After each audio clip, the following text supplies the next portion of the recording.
Bueno, continuamos con nuestro programa Conversaciones en el SEC.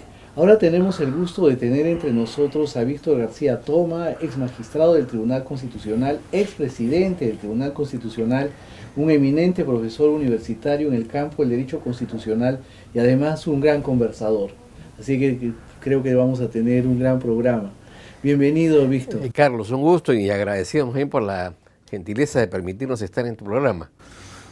Bueno, Víctor, queríamos en principio conocer y que además los oyentes de este programa, ¿no? Pues, conozcan de Víctor García Toma antes de conocer tu papel en el Tribunal Constitucional, ¿no? Es decir, primero, ¿dónde estudiaste? ¿Cómo te formaste en la primaria, en la secundaria? Víctor. Mi padre estudió 11 años en el Colegio Santo Tomás de Aquino, que pertenecía a la Orden Dominica, y su compañero de carpeta ya había, en ese momento, llegó a ser director del colegio. En consecuencia, a mí me matricularon en ese colegio y seguí los 11 años, ¿no? Luego de eso, ya la Orden Dominica había constituido una universidad, que es la Universidad San Martín de Porres, que intentaba reclutar en principio a los alumnos de los colegios, de sus colegios, ¿no? Así que seguí también en la Universidad San Martín. Es una formación dominica. Dominica, sí. Como el padre de las casas. Exactamente. Y bueno, que fue el autor, digamos, de esta expresión derechos humanos, ¿no? Él acuña la palabra derechos humanos. No solamente como teórico, sino también como activista. Activista, ¿no? Sí, claro. Bueno, ¿tú estabas decidido a estudiar Derecho? ¿Era tu vocación o tenías dudas? En realidad, mi padre había tenido una agitada actividad juvenil. Él se incorporó a las filas del Partido Aprista y fue del grupo de los desterrados a Chile. No llegó a culminar la carrera de abogado, para la cual él tenía actitudes y atributos bastante, digamos, firmes. Y quedó eso en la familia como una suerte de herencia que había que... Claro, como un pendiente. Como un pendiente, ¿no? Terminé la carrera por, digamos, darle el gusto, la satisfacción a mi padre, que lloró muy sentidamente cuando me gradué. Y en ese momento yo creía que quería ser historiador o periodista, ¿no? Pero después, bueno, me fui afirmando en el mundo del derecho, sobre todo por el lado de la docencia, ¿no?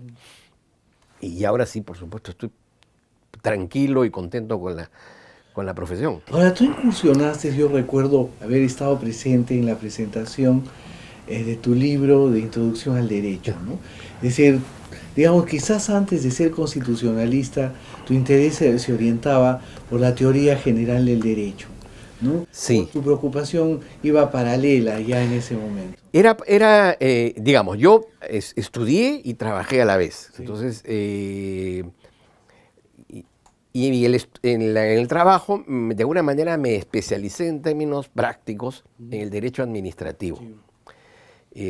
Conocí a Carlos Torres en ocasión de haber publicado un libro sobre temas políticos que se llamaba Las Alianzas del APRA. Sí, sí.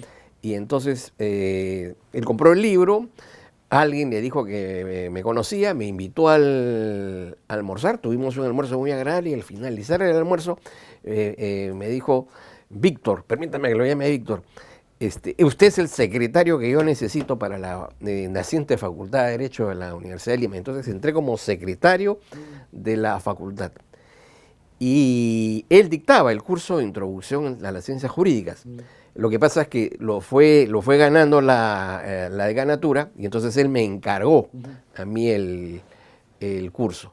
Y la verdad que el curso me gustó, ¿no es cierto? Al extremo que hice un libro que lo prologó incluso Carlos Fernández Arego. Y que además hasta el día de hoy sigue siendo un libro de texto muy útil para los estudiantes. Por lo que era un texto breve, muy didáctico, sí. Su propósito. Y luego dije, no, yo sé administrativo, me entré por el lado administrativo. Pero ¿qué pasa? Paralelamente, y en esa época, el derecho constitucional en realidad era derecho político. Pero Sí, también sacaste un libro, claro, digamos, sí. Entonces eran dos materias, digamos, gemelas, hermanas. sí. Por ahí entré. De ese derecho constitucional al que tenemos ahora, pues hay un mundo de diferencia, ¿no? Claro, porque en esa época el interés del derecho constitucional iba sobre todo orientado no tanto a la jurisdicción constitucional, Sino a la forma de sino a la forma gobierno, de gobierno, tipo ¿no? Estado, ¿no? Sí. Exactamente. Eso era, digamos, el derecho constitucional era la forma de Sí, gobierno sí, tipo Estado. sí, sí, es cierto. Ni siquiera derechos fundamentales, porque eso viene después. Sí. Claro, sí, Le hablaba de la libertad, sí, por sí. supuesto. Bueno, bueno, después nos hemos visto en la Universidad de Lima, durante Ahí muchos hicimos años, amistad. hemos labrado una amistad y hemos compartido, digamos, la cátedra universitaria, pero después tú has incursionado, digamos, yo diría tempranamente, eh, casi apenas cumpliste los 45 años en la magistratura Claro. constitucional. ¿Cómo fue esa experiencia? ¿Cómo ingresas a la, a la magistratura constitucional? ¿Cómo ingresas al Tribunal Constitucional? Me gustaría que te detengas en los entretelones de esa incorporación. Bueno, formalmente cumplía los requisitos, pero además yo sentía que podía ser útil, Claro. que podía desempeñarme adecuadamente en un cargo que todavía no estaba tan, digamos, consolidado, ¿no? Cuando a la gente le preguntaban Tribunal Constitucional, no se sabía qué cosa era.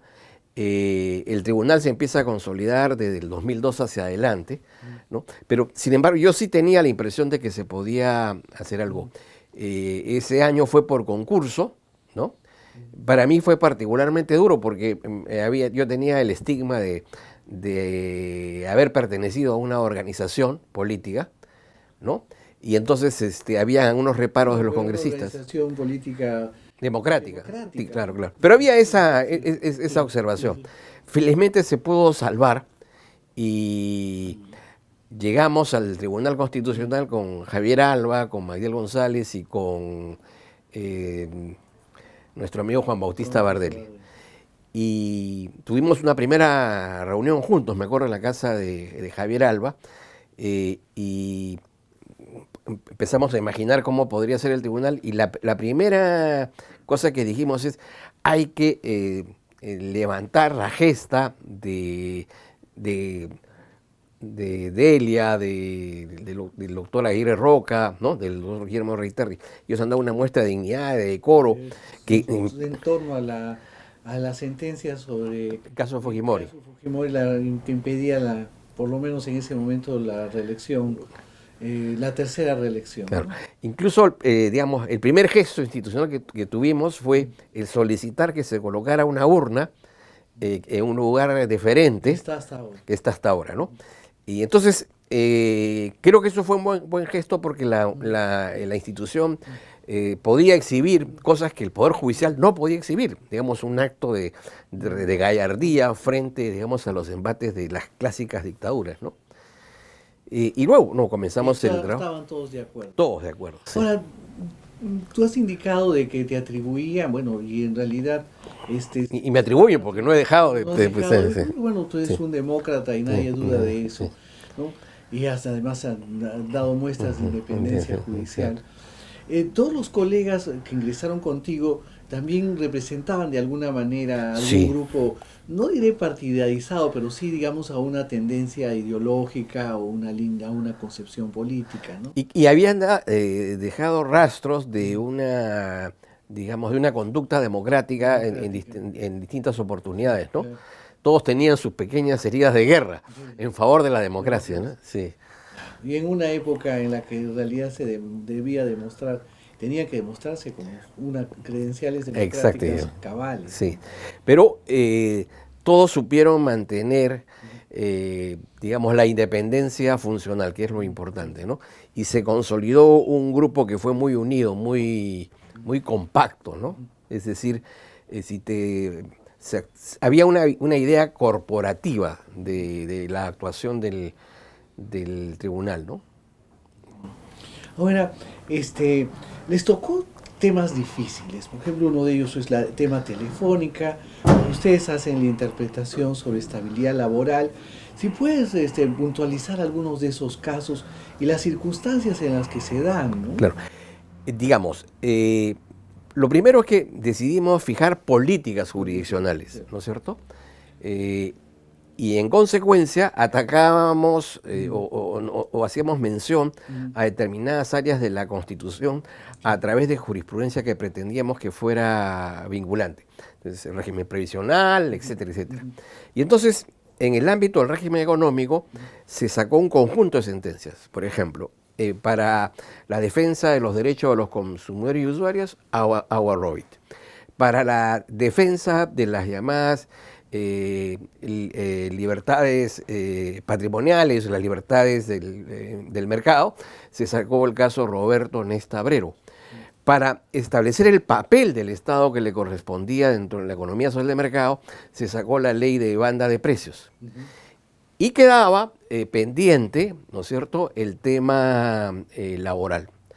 Entonces, hubo un hecho que desencadenó que esa sentencia que estaba, digamos, de alguna manera algo pergeñada, asumiera de pronto la necesidad de dictarla. Y es que una empresa privada que había sido comprada por, digamos, una corporación extranjera, tomó la decisión de despedir 540 personas utilizando el padrón de afiliados del sindicato, ¿no? Entonces, esa fue la razón. Esto hay que, digamos, pararlo, hay que pararlo, ¿no? Y entonces... Pareciera, bueno, dadas esas circunstancias, pareciera en ese momento de una represalia, ¿no? No, la idea estaba de mucho antes. Esa más bien fue la... No, a raíz de la afiliación. Ah, claro, sí, Claro. era clarísimo. Tú veías la relación de los despedidos y mirabas el padrón de afiliados y eran... O sea, mejor dicho, querían desaparecer el sindicato, ¿no? Eso era lo que se suscitó. Esa sentencia la consultamos con un grupo de expertos en derecho laboral.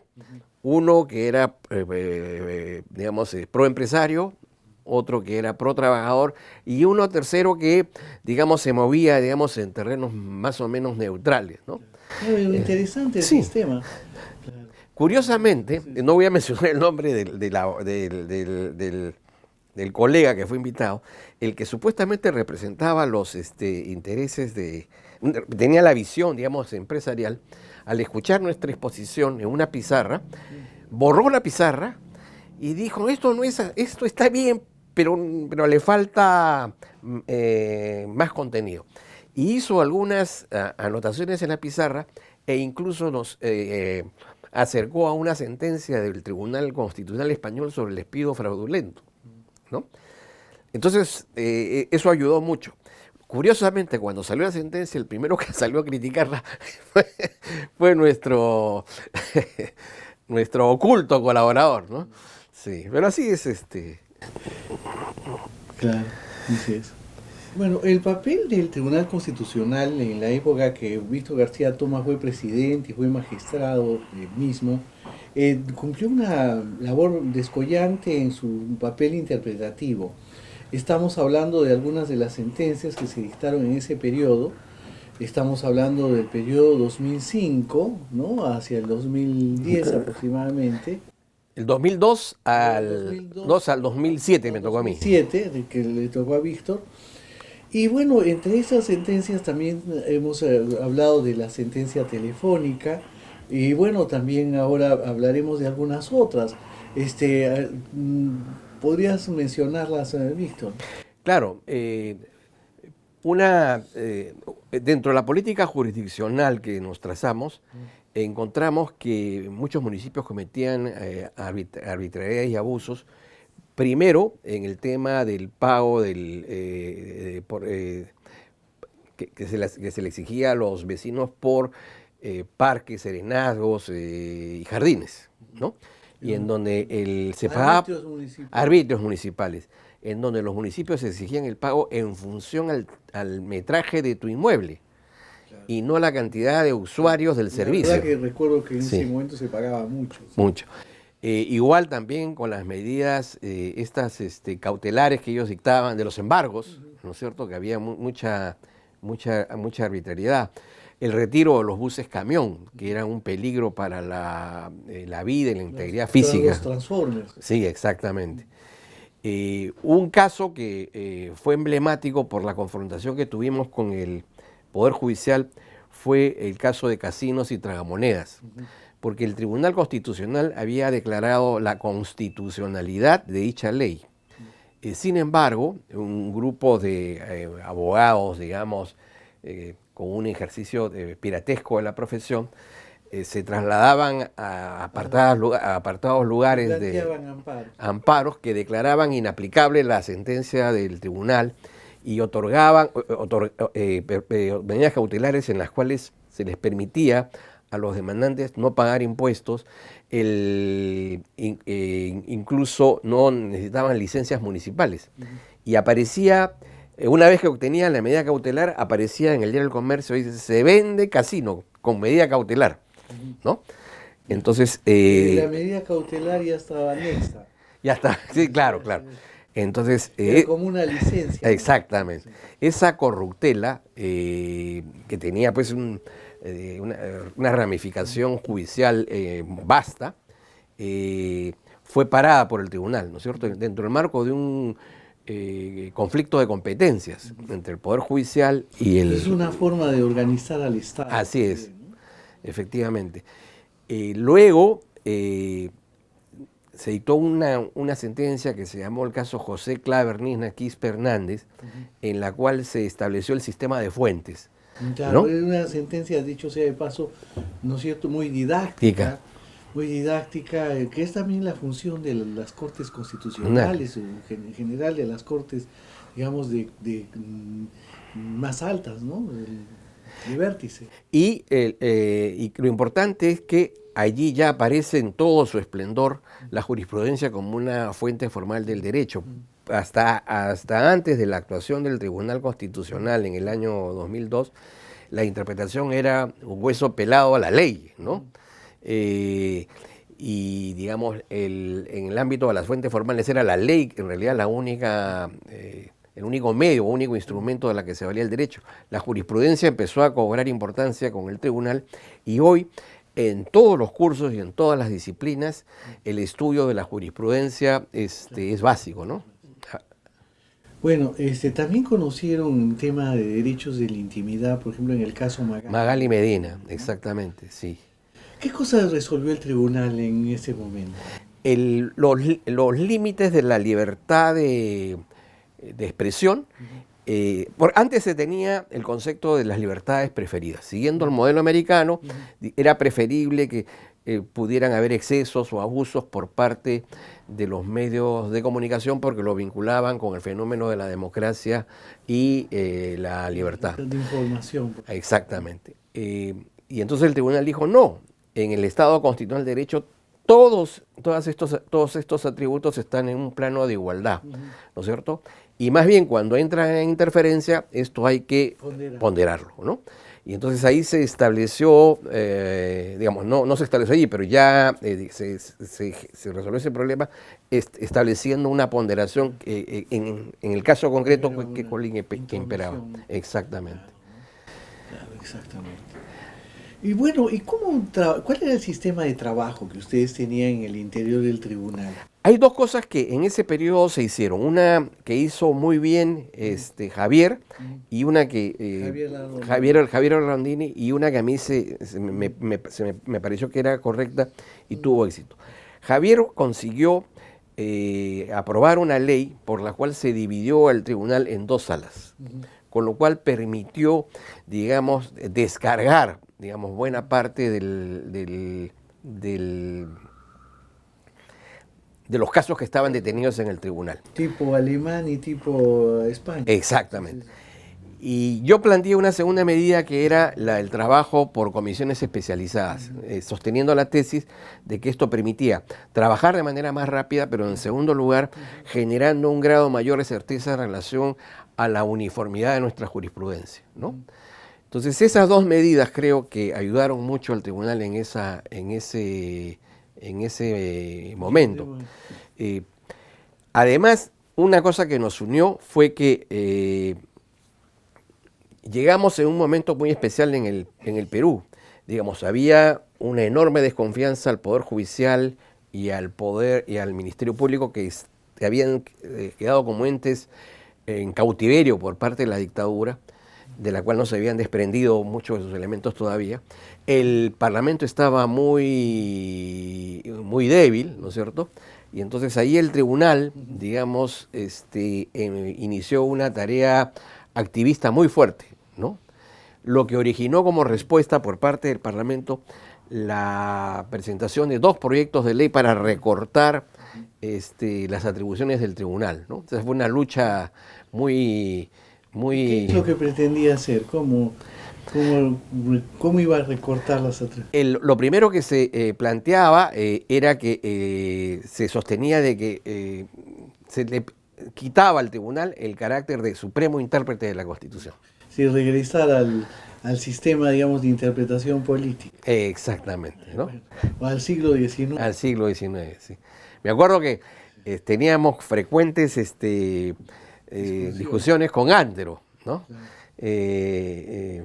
Y una que fue muy buena fue yo un día me invitaron al Congreso y yo salía, cuando salía del Congreso, un periodista, ¿no? Me dice, doctor García Toma, el doctor Antero Flores ha presentado, ha renovado la necesidad de que se discuta ya el proyecto por el cual recortan facultades al tribunal.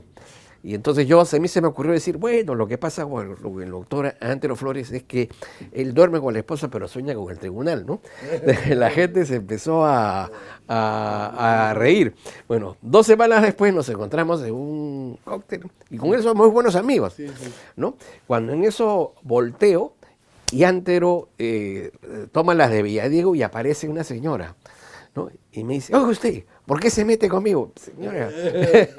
¿Y quién era? Era Ana María, la esposa de Antero, que me reclamaba que por qué tenía yo que meterle sus pleitos con Antero. Dime una cosa, ustedes no tomaron ninguna decisión respecto de los precedentes. No, sí, claro.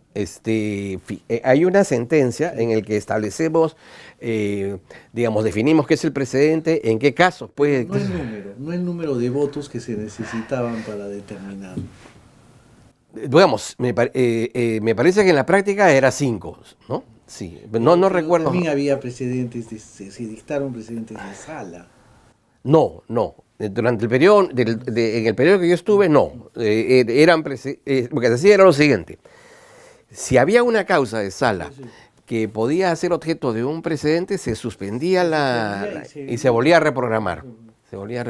En otros casos, como era parte de una política jurisdiccional, se le pedía a las comisiones que nos enviaran qué expedientes podían... en la concepción esta de políticas jurisdiccionales, exactamente. ¿Y cuál fue el momento más difícil que les tocó vivir, o los momentos más difíciles, ya sea de tensión política, de conflicto interno?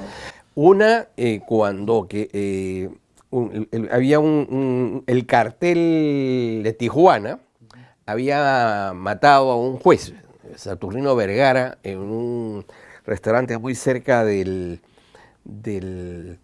centro de Lima. Al cabo de 3 o 4 semanas, tocaba ver el caso de los miembros de este cartel. Y entonces llegó un individuo con una moto, agarró al de seguridad que estaba en la puerta, le colocó una pistola y le dijo, bueno, esto es lo que les va a pasar a tus magistrados si no fallan como tú ya sabes que deben fallar, ¿no? Y luego empezaron las amenazas a Delia Reboleo, que estaba muy asustado. Entonces nos juntamos y decidimos tomar el toro por las astas, ya de una vez. Entonces esa fue la única sesión que en Lima se realizó un día domingo. Sentencia, la única causa. 2 o 3 días antes se tomó la decisión de que ninguno de los magistrados durmiera en sus viviendas, ¿no? Y ni utilizáramos los carros de la institución y que viéramos la forma de cómo llegar. Y efectivamente llegamos el domingo hicimos la audiencia. No fue ni siquiera el procurador, que también se moría de miedo. Terminó la audiencia e inmediatamente se publicó, porque ya teníamos la sentencia, se publicó la sentencia en la página web del tribunal, ¿no? Ya está. O sea, ya pase lo que pase, ya está, ¿no? Digamos, tú como presidente, ¿recuerdas algún momento, digamos, de carácter administrativo importante que tenga que ver con tu gestión? Administrativa principalmente. Bueno, digamos, yo creo que durante mi gestión lo más importante que se hizo administrativamente fue generar todas las acciones necesarias para que en un año pudiéramos tener 10.500 causas resueltas sobre el fondo, ¿no? Y eso fue, digamos, fruto, digamos, de un conjunto de medidas, ¿no? Que se descargaban. Lo cual se logró, sí, lo cual se logró. ¿Cuánto tiempo? En un año resolvimos, pero sobre el fondo. Y de las 10.500, por lo menos cerca del 43% se declararon fundadas, ¿no? O sea, con lo cual dábamos testimonio de celeridad, de eficiencia, pero además del carácter garantista de la institución, ¿no? Han pasado también cosas anecdóticas, simpáticas, ¿no? Este es un cuento un poco largo, pero vale la pena contarlo. Hay un abogado de apellido Huerto Milla, muy conocido. No recuerdo si es el que fue congresista o el que fue gobernador o presidente de la región de Huánuco, que llegó al tribunal y cuando iba a hacer uso de la palabra, y presidía todavía en ese momento Aguirre Roca, dijo que pedía permiso a los miembros del tribunal porque por una licencia del corazón él quería hacer una pequeña ejaculatoria jurídica en relación al papel y a la labor del Tribunal Constitucional, ¿no? Entonces nos sorprendió y Aguirre, con cierto humor, le dice, ¿y esa ejaculatoria y ese recado del corazón va a ser muy largo? No, muy breve, dijo. Bueno, adelante. Entonces comenzó diciendo que él rendía ínclito, ¿no?, un homenaje a los doctores Aguirre Roca, Delia Reboredo y Rey Terry por su conducta valiente, gallarda, íntegra en defensa de los valores democráticos, ¿no? Y que su gesto había quedado grabado en la historia en la defensa de la independencia y la autonomía del Poder Judicial. Bueno, ya habían tres, digo.